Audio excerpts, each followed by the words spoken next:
Okay, so here it is, the GoPro Hero 9. Now, ironically, I normally have an overhead camera and I can do both at the same time, talk to the camera and have an overhead camera. I can't find for the life of me the little mounting bracket thing that I use, which is kind of one of the main reasons that I need this fella. So let's get this open and have a look at it, and I'll have to just cut 2 takes together to make it work. On the bottom here you can see it's still sealed, so this is the moment of truth. There it goes. So one of the first things that I love about this is that it comes in a zippy up hard case, which in the past was always, it always had to be something you pay for separately to get something of that kind of quality. So that, for starters, is a fantastic feature. And there it is. Isn't that gorgeous? So we've got our little charging wire. We have a tiny little battery, which is bigger than the previous batteries, apparently.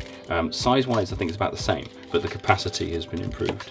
The only tricky thing about this, if you do already have a GoPro, is that it doesn't work with previous versions of the GoPro, not even the 8, I believe. And it gives us a little screw to mount onto things like this. So this will go into here, and then we've got a little sticky mount that we can attach to our helmet or whatever it might be that we're using. Then we have the camera itself. Here we go, nicely wrapped up in some plastic. And the biggest feature of this model over the previous ones, all of the previous GoPros, is this bit here.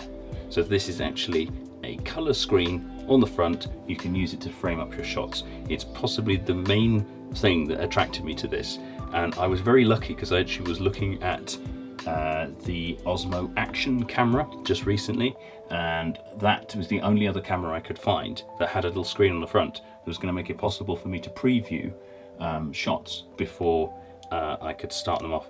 And this will eventually replace the camera I'm recording on. So this would be up here, looking down. I can check the framing of the shot really easily, whereas using all I normally use is a mobile phone.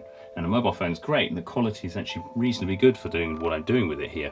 The issue is I can never see what's on the screen, and this way I'll be able to actually properly see what I'm framing up. That's just one use for this. It's an action camera. What else can we do with our action camera? Well, it's now got 5K shooting.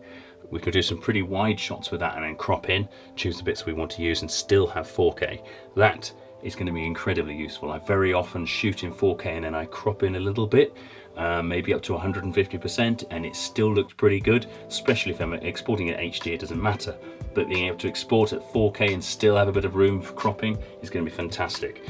It can do amazing slow-mo, it's waterproof, it's dustproof, it's got all of the normal things you'd expect from an action camera, but it can do all of these things, all of that filming at really high bit rates. I mean, high enough bit rates that you could actually use this stuff for broadcast and still be within the right limits with most broadcasters.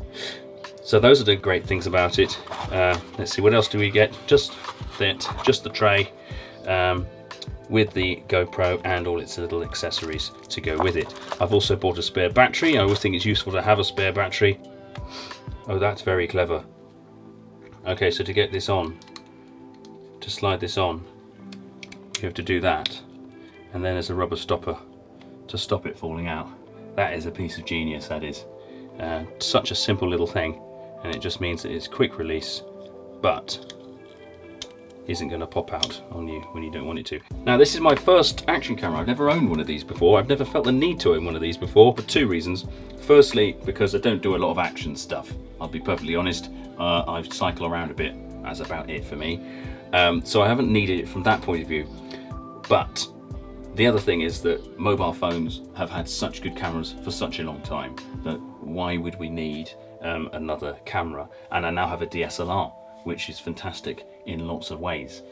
But what I can't do is shoot stuff in the water, and that's one of the big things that I would love to be able to do with this. I have some shots I did recently for some films, and to do those I used the slow-mo feature on my phone, which is okay, but the bitrate is terrible. And if you just look at this shot, you can see that it's really pixelated lots and lots of compression artifacts. It doesn't look great, and the other thing is, of course, my phone isn't waterproof, so it was pretty nerve-wracking getting the kids to come running towards the camera, splashing the water right up against the phone. This little camera here will give me the flexibility to do that, and at the high bit rates that match the quality of the other kit that I'm using. That's probably the biggest selling point of this for me. So I've got three main features of this that make it stand out as a great second camera. Firstly, the screen on the front. I can frame up shots, whether it's me talking to camera or setting it up above like the camera I've got here, and being able to see what I'm actually going to be shooting. The second feature is that it's waterproof and dustproof. When I'm shooting footage in the workshop and I've got a cloud of dust around me, I've got a mask on, can't do that to the camera, but this fella here, I can just wash it down afterwards. And the third feature is that the footage that's going to come off of this is now at a high enough quality and a high enough bit rate that I can cut that in with my existing high bit rate 4K footage, and it's not going to look out of place. It's going to fit in perfectly. The last thing I love about this updated model is they've gone back to having a removable lens. You can just see this getting damaged, and being able to clip that off and clip on a replacement is a fantastic feature that I don't know why they lost it on the last model. I think they were trying to encourage subscriptions to the GoPro replacement service. I think that was possibly not their best move, and clearly they've realized that and they've gone back to the removable lens, which is brilliant. Now, that's not to say that this is fantastic in every way, and if I lift this up and take this little surround off, you will see why. Much the same as the GoPro 8 before it, we have a USB port, and that is it. There's no HDMI and there's no audio jack, and those are features which I will miss. Now, as it happens, I always shoot with audio separately. Occasionally I'll shoot with a camera top shotgun mic plugged straight into the camera, but normally that'll be on another camera anyway. So the audio I'm not too fussed about. The video though, now that could be a pain, because if I want to start doing streaming of this, streaming not using the 1080p webcam, but streaming cutting in with other cameras, I'm going to need an HDMI out. And the only way to get that is by buying a £79.99 accessory to connect other devices to it. Not best pleased about that. But other than that, I think this is going to be a cracking bit of kit. So there it is, the GoPro Hero 9. Please subscribe to the channel to see what sorts of things I start to create with this. I'm going to be using it straight away, in fact, on my next video, so that I can have some really good overhead footage to share with you guys, rather than using a mobile phone. Please don't forget to like and subscribe to the channel to see other Patrick Unique Tech videos as they come out.